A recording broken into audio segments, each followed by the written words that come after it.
am back again with the fourth workshop for today. Something I usually do at the craft shows, but because we're all locked up, I'm coming to you live through here, and I'm still doing. Witchy Poo hair has been tied back for this one, but let's thank you so much for everyone for joining in on this one. Binding without tools. It is an informative one. It's more so than me trying to sell you something or show you how to make things. I'm going to show you how to put binding on. So don't forget, subscribe to the YouTube channel, hit that notification bell. I am going to be live on YouTube and Facebook for quite a while. As you all know, everything's been shut down. All the craft shows, that's my income, it's gone. I'm not going to harp on it or anything. It's small businesses, it's what it is. So I'm able to come to you, which I think is great. I've got the live chat happening. Let me just double check that. Yes, it is. So if anyone wants to say where they're from, what they're working on, that sort of thing, happy to have a little chat with you while I'm working away, as long as I see the comments come up. So what I'm going to do in this one, I'm going to do binding without tools. You just need a sewing machine and scissors, obviously, but we're not using any specific tools to measure it and everything. All right, if you have missed any of the other workshops I did this morning, the 10, 11, 1 and 2, not a problem. Go onto the YouTube channel. They're all there for you to stop me, start me, pause me, rewind me, or delete me.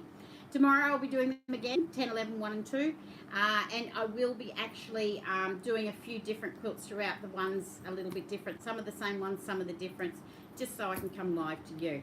Hey, how are you?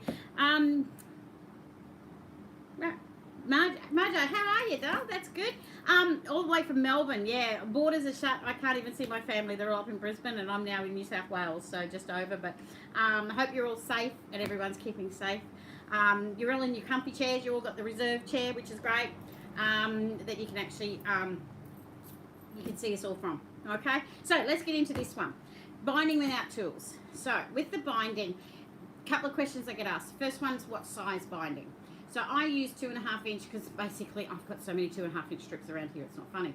Always have, for the 30 years I've been doing it, has used 2.5 inch strips. If there is another one which is 2.25, back again, hi Joanne. I do 2.25 inch, some people do that as well. So if you're using a 2.5 inch strip, basically what our aim is to do when we put binding on is to get a similar amount. Hi, me too, you're back too, Julie. How are you, Dad? We need a similar amount on the front and the back, okay? So if you need a similar amount on the front and the back, so to work that out, it comes from your seam allowance when you're putting them on. So if you've got a 2.5 inch strip, it's usually the edge of the foot or a little bit bigger than the 1/4 inch, okay? If you're using a 2.25, it can be a 1/4 inch seam. But throw that right out the window, because if you're using a thicker wadding or anything, it's going to be a little bit different to what my estimates have been there. So all I say is just test it first. You don't have to sew it on. Just put it over, look at it, and see whether you've got the similar amount front and back. Work out where your seam allowance is going to go and sew it on. The next question, how much do you need at the beginning of the quilt? Okay, this is my theory. If I can scrunch that quilt up and get that under the sewing machine, that's all I need. Okay, bigger quilt, bigger scrunch, a bit of a longer piece.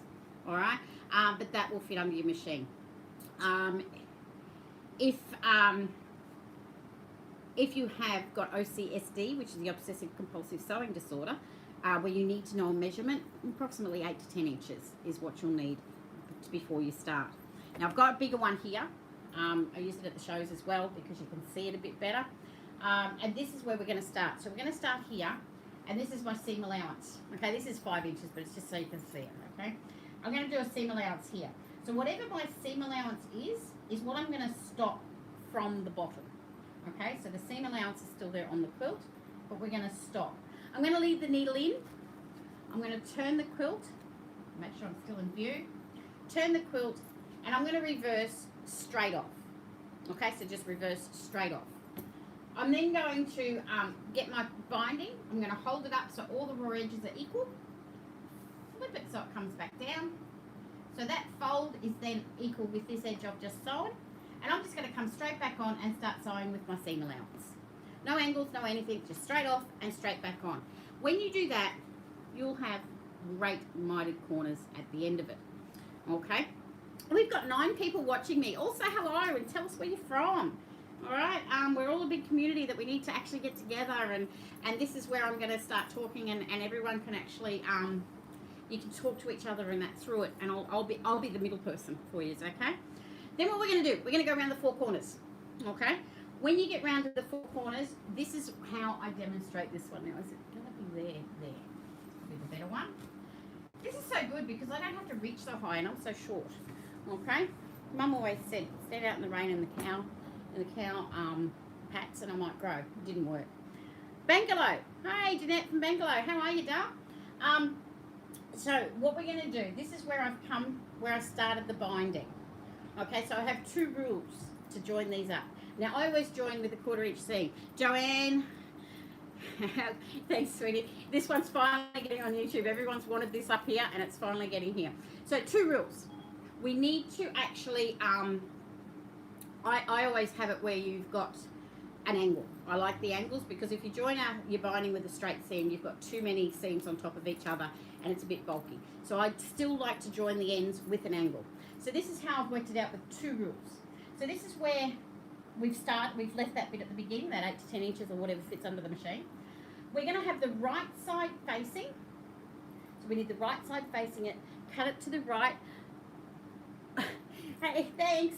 Cut it to the right with a 45-degree angle. Okay, so that's your first rule. Right side facing, cut it with a 45-degree angle. So when it lays flat now on your quilt, you've got what I call the long end on the bottom and a little short end on the top. All right, so we're going to work with this short end on the top when we're bringing this long piece down. So what we're going to do is when this one comes over, we're working with the top pieces. I want the top piece of this one to actually overlap the top piece of the one I've already cut by 2 inches. That's the second rule. All right, by 2 inches because we're going to join it with a 1/4 inch seam. All right, we need to make it overlap by 1 inch. Sorry, 1 inch. Too many things happening on the sleep. Okay, by 1 inch. Okay, so we're going to actually make it overlap. I then put a little nick or mark in it. Okay, then what I do is go back to rule number 1, which is right side facing, cut it to the right with a 45-degree angle. Okay, so that's all we need to do because what happens then when you fold it down, we now have the shorter one on the bottom, the longer one on the top. Okay, and we're overlapping here. So then what you do is you'll pull it out. Don't pull it because I've got it up there, you wouldn't. Right, and you'll still get your little 1/4 inch dog ears at the sides. You're going to join it with a 1/4 inch seam. Let me open this one. Should have fixed it. This one's still been going around at the shows for a few years now. And this actually fitted under my sewing machine. Okay, so there was enough there to still go under.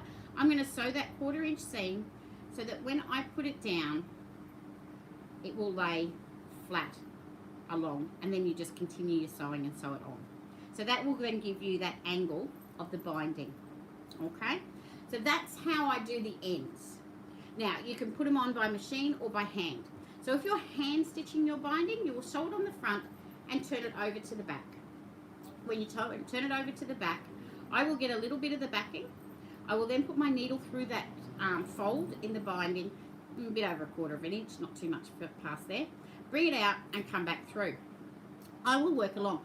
I don't use pins or clips because me usually doing it at 2 in the morning watching Netflix with the scotch or something beside me could prick myself.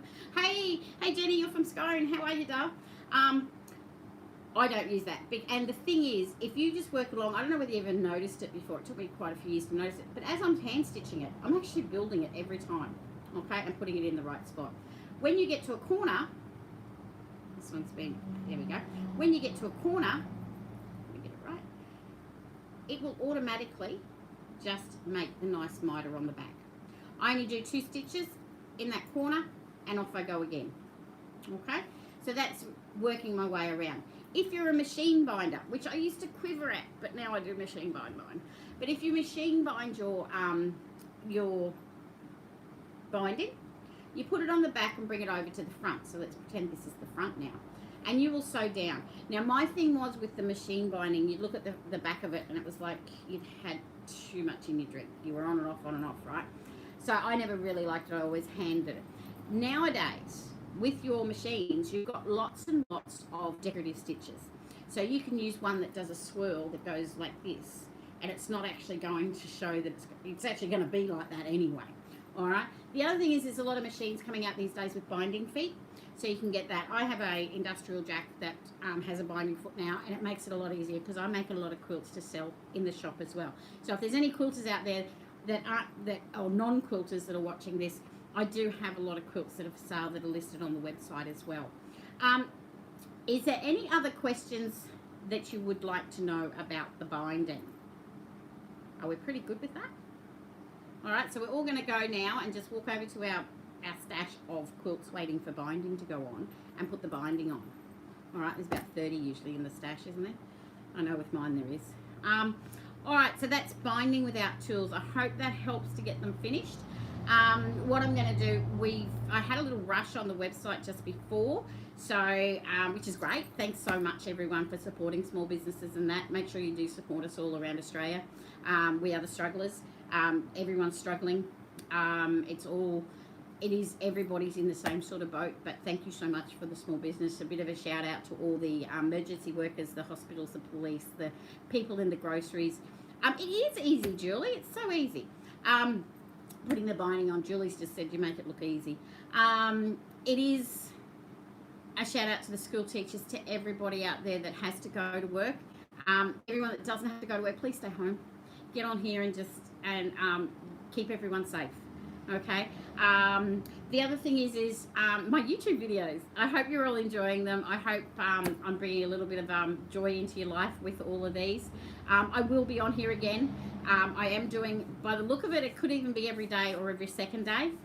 Some days I do need a day off just to catch up on things, but I am isolated here. I live straight behind my shop, so I am here pretty much all the time, but I can walk across the road to the river as long as I'm 2 meters away from people, just to get out of the 4 walls. So I will be on here. Wednesday we have Treasure Hunt Wednesday, where you can actually hunt for goods in the wrong spot on the website that are discounted. Tomorrow I will be doing these workshops again. The binding one will be very similar, but I will actually have other things I'll show you in the other ones as well as some that I did show. I'll mix it up a bit tomorrow. So if you're actually here, if you're unable to watch them, they will be on my YouTube channel to watch at any time at your leisure. The other one I'm going to be doing is a stitch along. So you can actually sit, and I'm just going to sit. It could take an hour. I don't know, but it could be my jammies. Could be late at night, 8:39. The other thing I'd love for you guys to tell me is I'm still unsure as to what's a good time to do a video. There seems to be, I think we're all just all over the shop. If you're a home teacher, homeschooling your kids at the moment, I love you. Good luck with you. Thank goodness mine's no longer there. He's 27 and don't have to worry about homeschooling.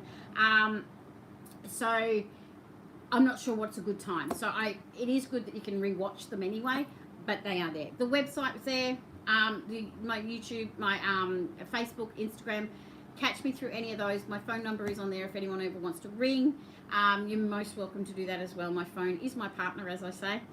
It is attached to me quite pretty much all the time. So follow me, Facebook, Instagram, stalk me, subscribe, newsletter on the website.